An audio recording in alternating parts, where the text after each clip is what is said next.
ಸ್ನೇಹಿತರೆ, ಗೃಹಲಕ್ಷ್ಮಿಯ ಯೋಜನೆಯ 14 ಮತ್ತು 15ನೇ ಕಂತಿನ ಹಣ ಒಟ್ಟು 4,000 ರೂಪಾಯಿಗಳು ಖಾತೆಗೆ ಜಮಾ ಆಗಿರುವಂತದ್ದು ನಾವು ನೋಡಬಹುದು. ಜೊತೆಯಲ್ಲಿ ಅನ್ನಭಾಗ್ಯ ಯೋಜನೆಯ ಹಣ ಸಹ ಬಂದಿರುವುದು. ಆದ್ರೆ ಕೆಲವರಿಗೆ ಬಂದಿಲ್ಲ. ಯಾಕೆ ಅಂತ ನೋಡೋಣ. ಇವೆಲ್ಲ ಮಾಹಿತಿಗೆ ಈ ವಿಡಿಯೋನ ಕಂಪ್ಲೀಟ್ ಆಗಿ ನೋಡಿ. ಸ್ನೇಹಿತರೆ, ವಿಡಿಯೋ ತುಂಬಾ ಇಂಪಾರ್ಟೆಂಟ್ ಆಗಲಿದ್ದು ವಿಡಿಯೋನ ಪೂರ್ತಿ ನೋಡಿ ಹಾಗೂ ಮುಂದೆ ಬರುವಂತಹ ಮಹತ್ವಪೂರ್ಣ ವಿಡಿಯೋಗಳನ್ನ ನೋಡಲು ಚಾನೆಲ್ ನ ಸಬ್ಸ್ಕ್ರೈಬ್ ಮಾಡಿ. ಸ್ನೇಹಿತರೆ, ಗೃಹಲಕ್ಷ್ಮಿ ಯೋಜನೆಯ ಹಣ ಸರಿಯಾದ ಸಮಯಕ್ಕೆ ಬರೋದಕ್ಕೆ ಹಾಗೂ ಬರ್ದೇ ಇರೋದಕ್ಕೆ ಏನ್ ಪರಿಹಾರ ಅಂತ ಹೇಳಿ ಈ ವಿಡಿಯೋದಲ್ಲಿ ನಾನು ಕಂಪ್ಲೀಟ್ ಆಗಿ ಹೇಳ್ತೀನಿ. ಹೌದು ಸ್ನೇಹಿತರೆ, ಗೃಹಲಕ್ಷ್ಮಿ ಯೋಜನೆಯ 14 ಮತ್ತು 15ನೇ ಕಂತಿನ ಒಟ್ಟು 4,000 ರೂಗಳು ಗೃಹಲಕ್ಷ್ಮಿಯವರ ಖಾತೆಗೆ ಜಮೆ ಆಗಿರುವ ಮೆಸೇಜ್ ಮೊಬೈಲ್ ಗಳಿಗೆ ಬಂದಿದ್ದು, ಜೊತೆಯಲ್ಲಿ ಅನ್ನಭಾಗ್ಯ ಯೋಜನೆಯ ಹಣ ಸಹ ಖಾತೆಗೆ ಬಂದಿರುವುದು ಸರ್ಕಾರದಿಂದ ಗೃಹಲಕ್ಷ್ಮಿಯರಿಗೆ ಇದೊಂದು ಗುಡ್ ನ್ಯೂಸ್ ಅಂತಾನೆ ಹೇಳ್ಬಹುದು. ಬಹುತೇಕ ಮಹಿಳೆಯರು ಈ ಶುಭ ಸುದ್ದಿಗೆ ಕಾದು ಕುಳಿತಿದ್ದು, ಹಣ ಬಂದ ನಂತರ ಎಲ್ಲರ ಮುಖದಲ್ಲಿ ಸಂತಸ ಮೂಡಿದೆ. ಸ್ನೇಹಿತರೆ, ರಾಜ್ಯ ಸರ್ಕಾರದ ಗೃಹಲಕ್ಷ್ಮಿ ಯೋಜನೆಯ ಫಲಾನುಭವಿಗಳಿಗೆ ಸರಿಯಾದ ಸಮಯಕ್ಕೆ ಅಥವಾ ತಡವಾಗಿ ಬಂದರೂ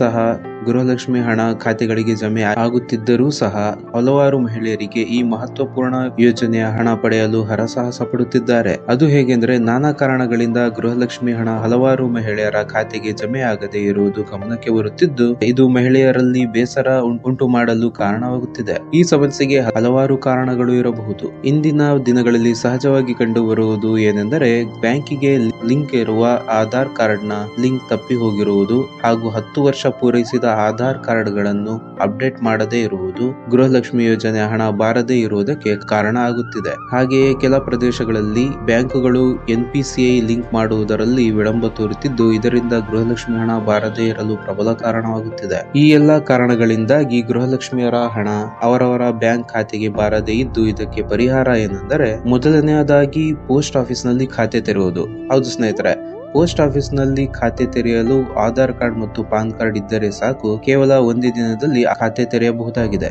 ಒಂದೊಂದು ಪೋಸ್ಟ್ ಆಫೀಸ್ ನಲ್ಲಿ ಪಾನ್ ಕಾರ್ಡ್ ಸಹ ಕೇಳುವುದಿಲ್ಲ, ಆಧಾರ್ ಕಾರ್ಡ್ ಒಂದಿದ್ದರೆ ಸಾಕು. ಎರಡನೆಯದಾಗಿ ಏರ್ಟೆಲ್ ಪೇಮೆಂಟ್ ಬ್ಯಾಂಕ್ ನಲ್ಲಿ ಖಾತೆ ತೆರೆಯುವುದು. ಹೌದು ಸ್ನೇಹಿತರೆ, ಇದರಲ್ಲೂ ಸಹ ಆಧಾರ್ ಕಾರ್ಡ್ ಮತ್ತು ಪಾನ್ ಕಾರ್ಡ್ ಇದ್ದರೆ ಸಾಕು, ಒಂದೇ ದಿನದಲ್ಲಿ ಖಾತೆ ತೆರೆಯಲಾಗುತ್ತದೆ. ಜೊತೆಗೆ ಆಧಾರ್ ಲಿಂಕ್ ಸಹ ತಕ್ಷಣ ಆಗುತ್ತದೆ.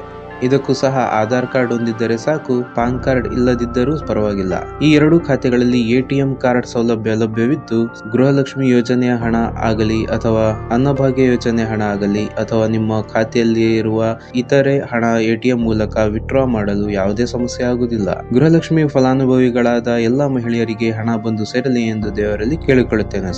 ಸ್ನೇಹಿತರೆ, ಈ ವಿಡಿಯೋ ನಿಮಗೆ ಇಷ್ಟ ಆಗಿದೆ ಅಂತ ಅಂದ್ಕೊಂಡಿದ್ದೀನಿ. ವಿಡಿಯೋ ಇಷ್ಟ ಆದರೆ ಲೈಕ್ ಮಾಡಿ, ಶೇರ್ ಮಾಡಿ, ಸಬ್ಸ್ಕ್ರೈಬ್ ಮಾಡಿ. Thank you. ಜೈ ಹಿಂದ್.